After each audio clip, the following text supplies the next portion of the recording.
이해찬 전 대표까지 등판을 했습니다. 황 씨는 문재인 정부 탄생에 기여하신 분, 정치인들 대신에 원로인 내가 위로드린다. 너그럽게 마음 푸시길 이라며 황교익 씨를 위로했습니다. 그러자 동지가 이런 것이구나. 이해찬 위로의 울컥. 나도 민주당 재집권 위에 거치 고민해보겠다. 오늘 오전까지 입장 정리하겠다라고 어제 밝혔고 결국은 잦은 사퇴까지 이어지게 된 건데 민주당은 내부 분란으로 치명상 있기 전에 이해찬 전 대표가 등판을 해서 브레이크 건 거다. 잘 달래면서 라고 얘기를 했고 결국 황교익 씨가 잦은 사퇴했습니다. 사장 후보 자리 내놓겠다. 소모적 논쟁하며 근무는 무리다. 패 끼치고 싶지 않다. 제 인격과 권리 보호 위해 정치적 막말했다. 정중히 사과한다. 그럼에도 이해찬 전 대표가 위로해줘서 고맙다. 본인이 한 말들이 막말이다라고 인정했고 사과를 했습니다. 대통령 할아비가 와더라도 물러서지 않겠다라고 했는데 김병민 대변인님, 네. 무엇이 이렇게 황교익 씨 마음을 돌린 걸까요?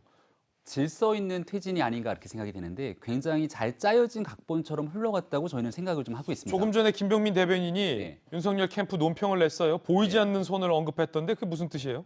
지금 조금 전에 얘기를 드렸던 것처럼 이 황교익 씨와 이낙연 후보 간의 갈등 국면이 굉장히 첨예하게 진행이 됐습니다. 정치적 생명을 끊겠다, 짐승 등에 비유하면서 도저히 사태가 수습되지 않을 듯한 상황으로 확전이 되고 있는 상황에서 갑자기 이해찬 전 대표가 나타나게 되죠. 이해찬 전 대표는 정치권에서 이 친문 진영의 상왕이라는 표현을 쓸 정도로 굉장히 높은 정치적 영향력을 행사하고 있는데 이 와중에 이해찬 전 대표가 나타나면서 뭔가 문제를 풀어내는 듯한 모습을 보이게 되는 거죠. 갈등을 수습하기 위해서 누군가가 물러나야 되는데 이낙연 후보가 직접 나서서 사과를 합니다. 친일 프레임 등에 대한 내용들을 사과하지만 지금 오늘 아침 라디오에서도 이낙연 전 대표의 언급을 저는 육성으로 듣고 왔는데 이 내용들이 그렇게 선뜻 마음이 내켜한다는 듯한 인상을 들기는 좀 어려운 측면들이 있었던 것 같습니다.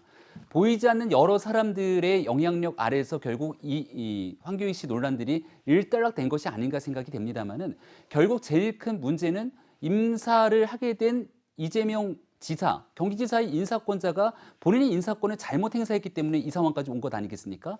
하지만 우리가 들을 수 있는 건 인사권자의 모습인 이재명 후보로부터 어떤 사과라든지 유감의 표명을 들을 수가 없는 상황이고 주변에 있는 사람들이 나서서 문제를 조정하는 듯한 모습을 보여준다는 거죠.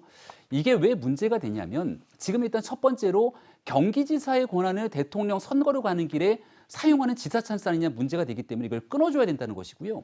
두 번째는 이재명 후보가 만약 대통령이 되고 난다면 엄청나게 많은 인사권을 행사하게 될 텐데 그 인사권을 행사하는 과정에서 황교익 씨 사태가 똑같이 재현되기 시작한다면 그 책임은 과연 어떻게 돌아가게 되겠는가?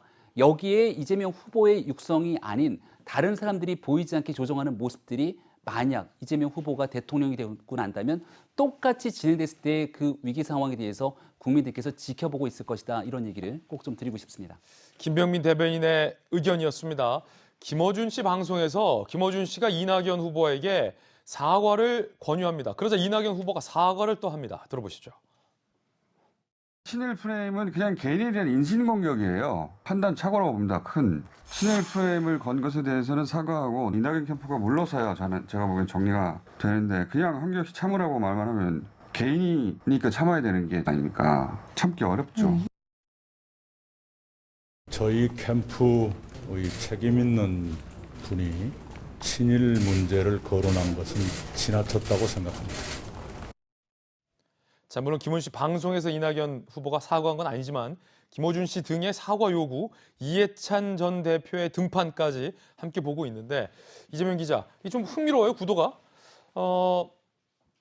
이낙연, 이재명 후보 간의 갈등이었는데 결과만 놓고 보면 이재명 후보는 사과를 하던가 해명을 하던가라는 건 없었고 황교익 씨에게 오히려 이낙연 후보가 사과를 했고 그 뒤에 김어준 씨나 이해찬 전 대표 등이 나서서 오히려 상황을 정리해 주었습니다만 이낙연 후보가 황교익 씨에 사과하고 이재명 후보는 아무 말이 없는 듯한 이 모양새. 이거 어떻게 봐야 됩니까? 그러니까 이재명 후보 입장에서는 이 황교익 사태로 해서 점수를 잃은 것도 있고 점수를 얻은 것도 있고 이렇지 않나 싶습니다. 굉장히 어쨌든 처음에 논란 자체는 황교익 씨를 조금 전에 얘기했지만 선택했던 안목 그리고 황교익 씨가 그 이후에 거의 극언에 가까운 이제 발언들을 하고 이낙연 후보를 향해서 정치 생명을 끊겠다라든지 짐승이라든지 이런 얘기를 하고 하면서 사실 이재명 후보가 굉장히 오히려 이재명 후보가 궁지에 몰리는 그런 상황이었는데 그걸 정리하는 과정에서는 굉장히 뭐 조금 전에 김병민 대변인도 질서 있는 모습이었다 이렇게 얘기했지만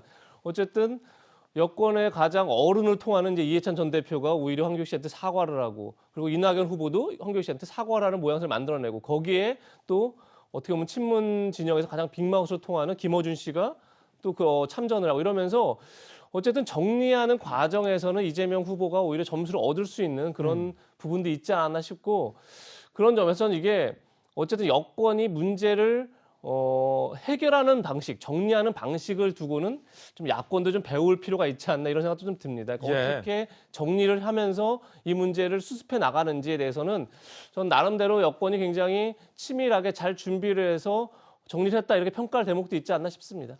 자, 어른이 나서서 소위 이 판을 정리하는 것.